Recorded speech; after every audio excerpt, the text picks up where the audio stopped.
Saturday, 25th of October, 2025. So, what is happening here in Israel? Well, let's talk about it. You might have seen recently in the news that President Trump was asked what he thinks about a vote that happened in the Israeli Knesset, or was about to happen when he was asked the question, and then later asked again after it happened. And in both cases, he gave the same answer, as did J.D. Vance, who was visiting Israel at the time. And Marco Rubio also gave a comment about it. They all said the same thing, of course, because they're all, on the same team, doing the same work.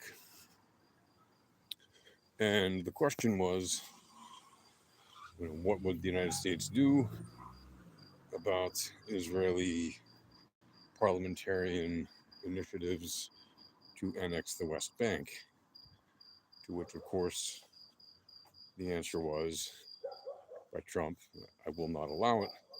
Not that Israel wants to do it. And, if I spoke with Netanyahu about it, which I did, he said he wouldn't do it. But even if I hadn't told him, he wouldn't. We wouldn't allow it anyway. Basically, Trump saying, I'm not going to allow Israel to do such a thing.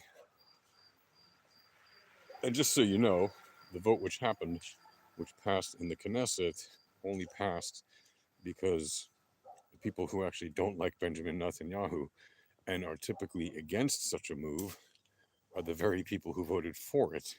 And the actual people who would support such a move, theoretically, although it has not been demonstrated, they are the people who actually voted against it. There was only like one member of the government that recently, or one member of the Likud party that recently lost his seat as a chairman of the Knesset committee. And I guess he was, he had his feathers ruffled and was upset about the fact that he was no longer the member of the committee that he was on. So, kind of in an act of spite, he voted with the people to annex the West Bank. However, you should know we have a democracy in Israel, a kind of democracy here, where it's a parliamentary democracy. So, yes, the parliament passed the bill, but the bill is not going to go any further because Benjamin Netanyahu, the prime minister, has said already the government would not approve of that.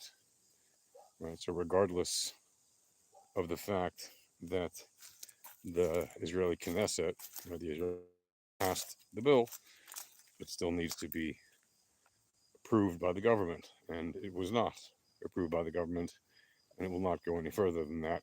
Certainly not with the current government that we have, despite the fact that Israel's government is the most right-wing government Israel has ever had.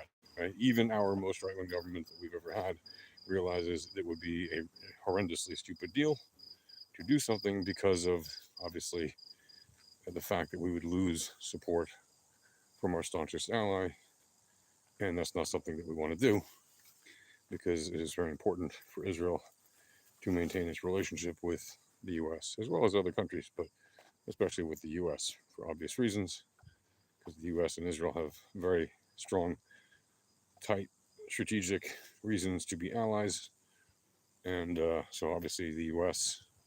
does not want to see Israel annex the West. I'd like to point out, for the record, though, that they did not. Hello there. Where does it say? Where am I going to? I'm just walking around. What good? What good? I'm walking around here in Israel, where thankfully things are a little bit quieter today. We don't have the drums of war banging as hard as they have been for the past 2 years. So hopefully we can see an end to the war at some point. It's not really over, even though there was all these declarations, speeches, and everything. The war is over. It's not really over. We're still waiting for about a dozen or so, dead hostages to be returned, and they are still, and other people. And at the same time, we're also waiting for Hamas to surrender their weapons and give up power and withdraw from politics.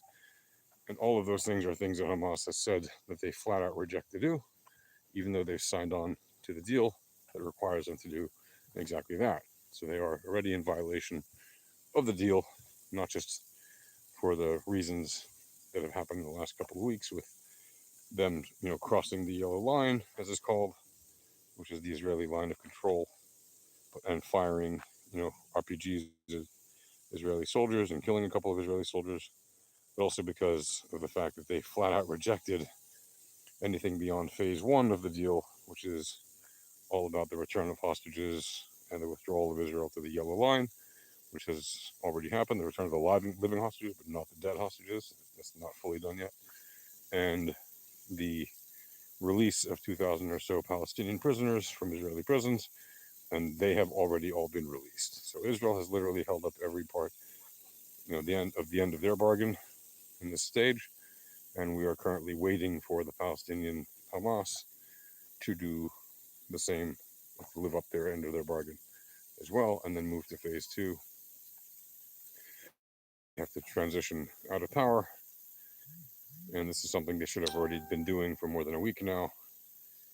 But exactly as I told you guys, they were going to do this slow and test the patience of the people in the coalition that have signed to the paper. So a lot of people have been asking. I think this is the start of the live, so it's not really loud.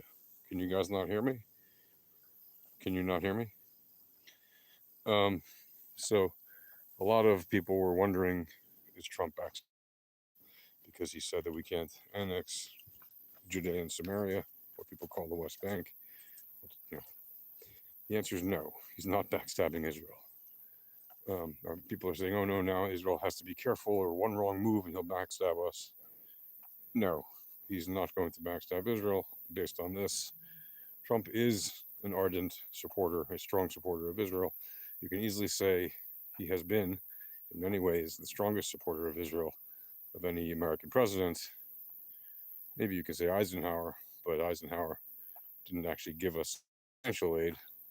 He just gave us the letter saying the United States recognizes Israel, and that was very significant in 1948 when Israel was reestablished as a state. And you could say, well, JFK first gave Israel weapons, so that was also important, especially as the French were beginning to seek to move towards the Arabs in preference of Israel.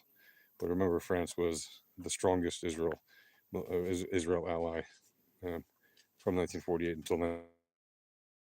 And then once that war happened, basically the French government said, "Oh, you've crossed the line with us, and we're going to stop basically selling you weapons in the significant quantities that we used to." And so they stopped selling weapons to Israel for a while. But France remains, to this day, a very important ally of Israel, despite what you may see in the news. Right? It's just factually incorrect to call France an enemy of Israel, and they're not. They're an enemy of Israel. They're just not at the same level necessarily that they used to be an ally. And we do have, relationships with the French government relatively to many other countries around the world. So no, Trump is not backstabbing Israel. Trump is a strong supporter of Israel. Now, does that mean that he wouldn't turn his back on Israel if the opportunity came? Well, as I've always said, Trump is a very transactional person. So if he sees an opportunity that is personally great for him, even if he has to throw a friend under the bus, well, we've seen him do that to a lot of friends. So it's not like you can say, oh, this is 100%, there's no way Trump would ever throw Israel under the bus or whatever. But it's not likely in the current scenario, right? He has shown time and time again that he's not doing that. Now you can say, well, he could. Yeah, I can say he could. Sure. But he hasn't, okay? What matters isn't what a person might do. At the end of the day, what matters is what a person does and has done. And he has shown in all of his years in politics that he is a strong supporter of Israel. And he's also a strong supporter of other American allies in the Middle East, or countries that are purportedly allies, who may just be allies for money reasons, but they're still allies, right?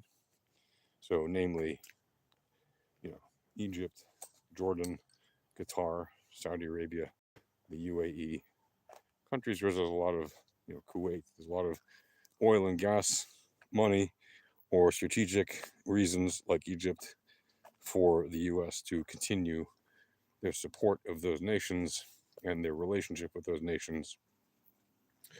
And he's shown himself to be, frankly, as incompetent as you want to say, if you hate the guy, as incompetent as you might say he is at foreign affairs, you got to hand it to him. He's done at least as good of a job, and in many cases, a better job than a lot of his predecessors who had a lot more experience dealing with politics and diplomacy and foreign affairs. You might not like that. You might hate the guy, and you might think he's evil. He hasn't shown himself to be evil when it comes to these matters. I'm sorry. Or frankly, any matters, frankly. You might disagree even strongly with him on social issues, domestic issues. He's not shown himself to be a dictator. He hasn't taken over power. He hasn't named himself king or anything like that. He's not doing that. And again, sure, he still has another more than 3 years left in power. But there's just no evidence that he's looking to do that, right?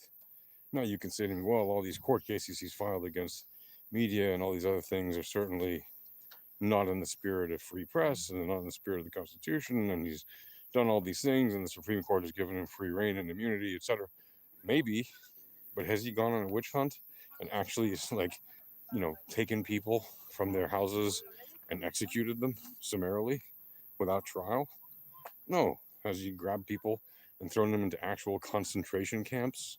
And don't tell me, oh, those prisons are like concentration camps. No, they're not. Okay, detention centers where they deport people from, or whatever. They might not be the Sheraton or the Hilton or some fancy Ritz Carlton, but they're certainly not concentration camps. Okay, so stop with that nonsense. The guy is not a dictator. Okay, he is a president. He's a human. He has his flaws, and there's frankly nothing out of the ordinary in the sense of like what he has done with his political power compared to what many other people have done with political power in the office of the president. Right? There are a lot of people who've been president who have done similar things in terms of abuse of power. Right? Hey, how's it going? All right. Where's that smile? It disappeared? All right. I hope it comes back. People are funny.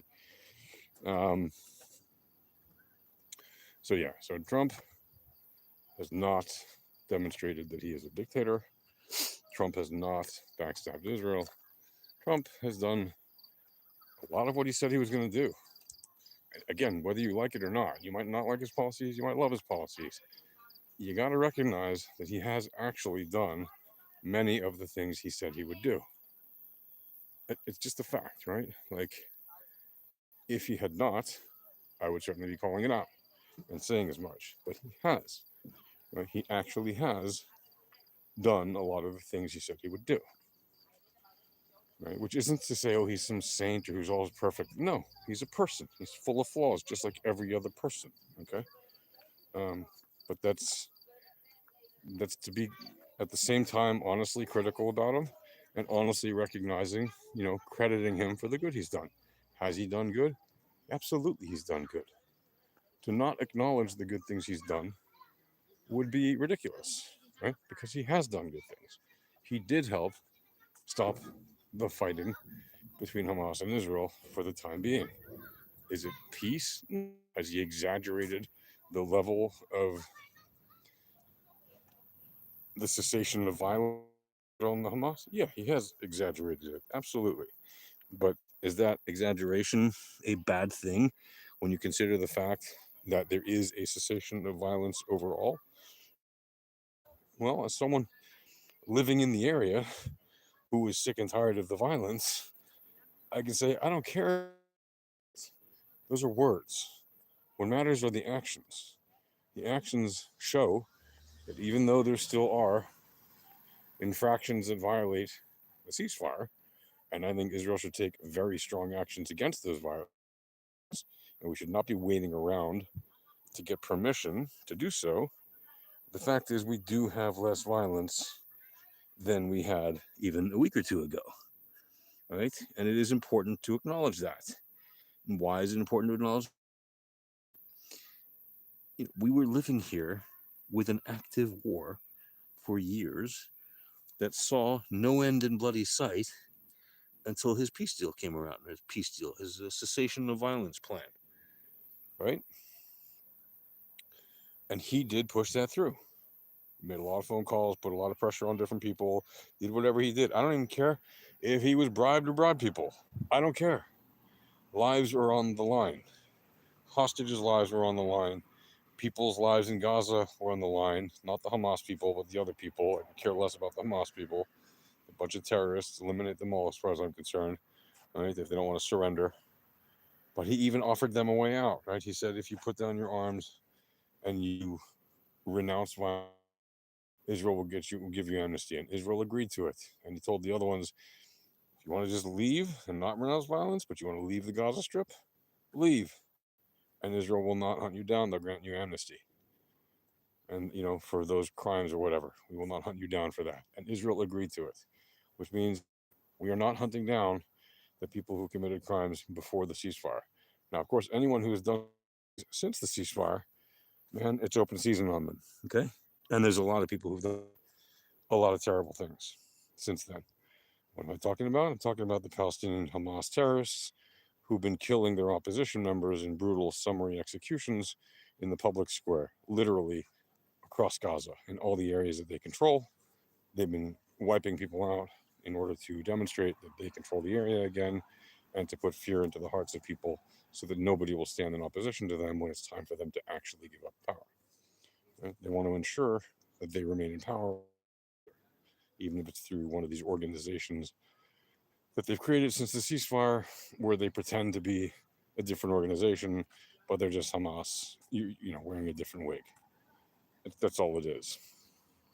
So I'll say it again. Trump is a friend of Israel. Yes, Trump is a transactional president. Yes, Trump theoretically could throw Israel under the bus if the opportunity came up for him to do it and personally make some enormous personal gain. But to date, he has not shown that he is doing that ever. And it's important to give him credit for that. He has never done that, okay? That doesn't mean it's impossible. But guess what? Ronald Reagan was also a very strong friend of Israel until he wasn't. He also screwed over Israel when Israel developed the Lavi airplane, which would have given Israel independence from the United States in terms of our ability to produce jet aircraft that we could have used and which were extremely advanced for the time. It was, in fact, the most advanced plane in the world, and the United States did not want Israel of the most advanced fighter aircraft in the world. So Ronald Reagan, through his Secretary of State, Mr. Schultz, prevented, and Mr. Baker, they prevented the production of the Levy. So even a great friend of Israel like Ronald Reagan took the opportunity to throw Israel under the bus when he could. Okay. And that's not to say that Reagan was a bad guy in terms of overall relations with Israel. He wasn't. Was he perfect? No. Did he make mistakes? Yes. Overall, was he a good friend of Israel? Absolutely. Absolutely. And so is Trump. So that's what I'm saying.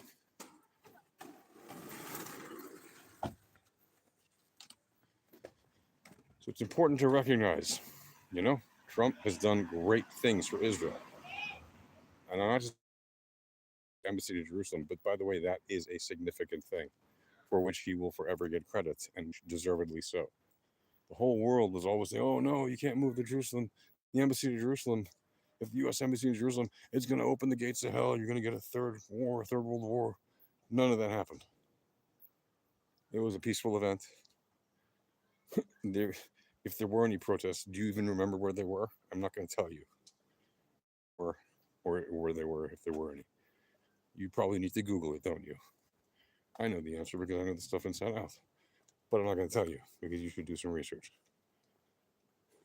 None of that happened in terms of the threats of this holy war that's going to start. It didn't happen. the embassy of the United States in Israel is in Jerusalem. It's a fact. You know, the U.S. recognizes it's a fact. Happened under the Trump first administration. Biden did not reverse it because why? And because why would he? And now in Trump's second administration, it continues to be. And so it's in fact now for already more than 5-6 years, and nothing bad has happened as a result. So I give him credit. I think his view his latest words as a stabbing in the back of Israel or anything like that. Okay, I view what he's done as perfectly normal for the course, like absolutely par for the course. Nothing surprising about it. Nobody should be surprised about his actions or his statements in that regard.